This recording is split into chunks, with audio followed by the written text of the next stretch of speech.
In this tutorial, we will be looking at modifying objects in Toolshop. The options we have are to move, rotate, copy and delete. Before an object can be modified, it must be selected.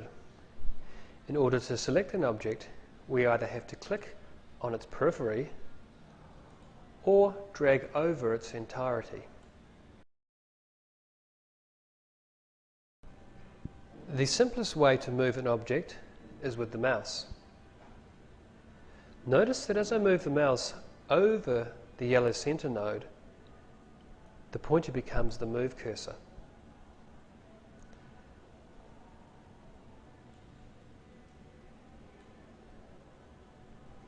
If I hold the control key down as I move the cursor, I create a copy.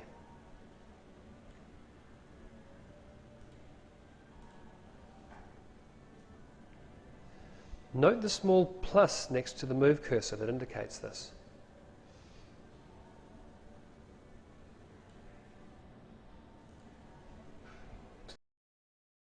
In addition to the yellow move node, there is a red node to the right. This is the rotate node. It allows the object to be rotated with the mouse by clicking, holding, moving, and releasing. Using the mouse to move in this way may not offer the degree of accuracy required. To this end, we will now look at the move command. There are two options we are presented with when using the move command. The first is to use an offset, and the second is to move in an absolute sense. We shall first look at the offset option. Offsetting something is a relative function. An object is moved relative to its current position. As an example, we might want to move an object 50 mm in X and 100 mm in Y. We will now investigate moving in an absolute sense. The absolute reference point in this case is the lower left-hand corner of the sheet.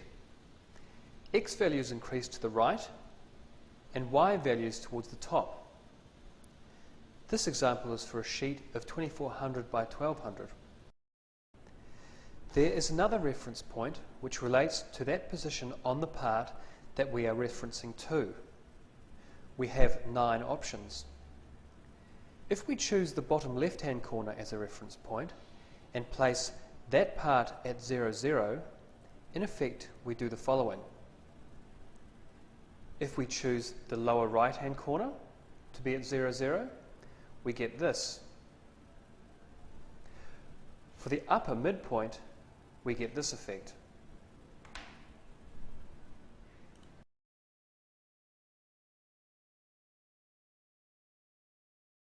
We will now look at the rotation function. Again, we have two options, offset and absolute. If we use the offset function, the object rotates around its own center.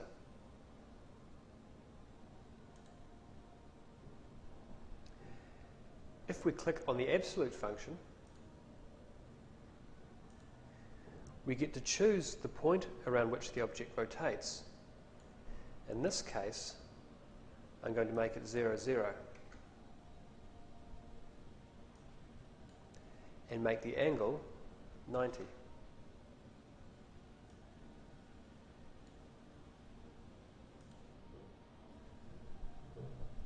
Note that all rotation is anti-clockwise. Within the rotate function, we have the option to rotate whilst leaving the original. This is known as the apply duplicate option. Its effect will become clear as we rotate this object around the 0, 0 point.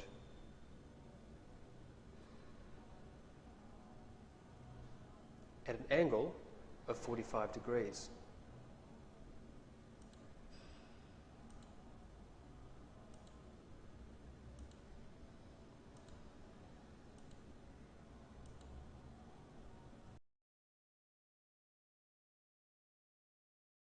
We will now investigate the linear copy function.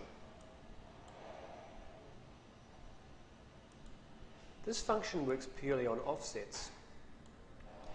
If we want to create an offset in the x dimension alone, we leave the y dimension here at 0. The quantity is the number we want in addition to the original. For example, if I wanted 4 total, I would put 3 in the quantity box. Vice versa for the y dimension.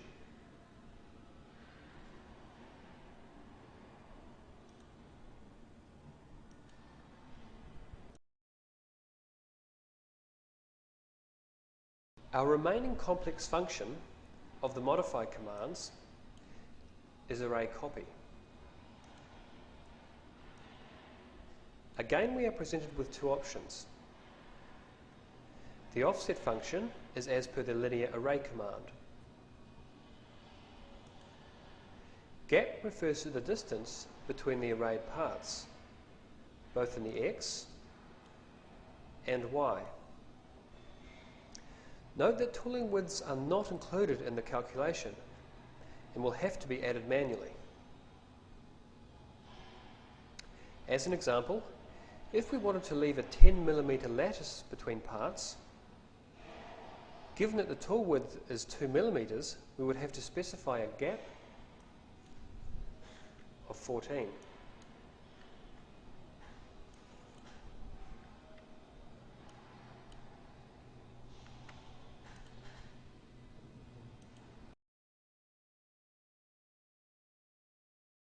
The last command that we will be looking at is the delete command. This will delete any item or items that are selected.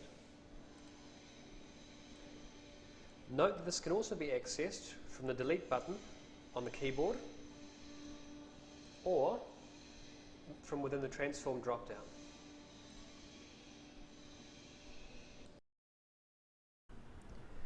In this tutorial we have been looking at the move, rotate, linear and copy array and delete tools. We have also been looking at using the mouse to move, copy and rotate.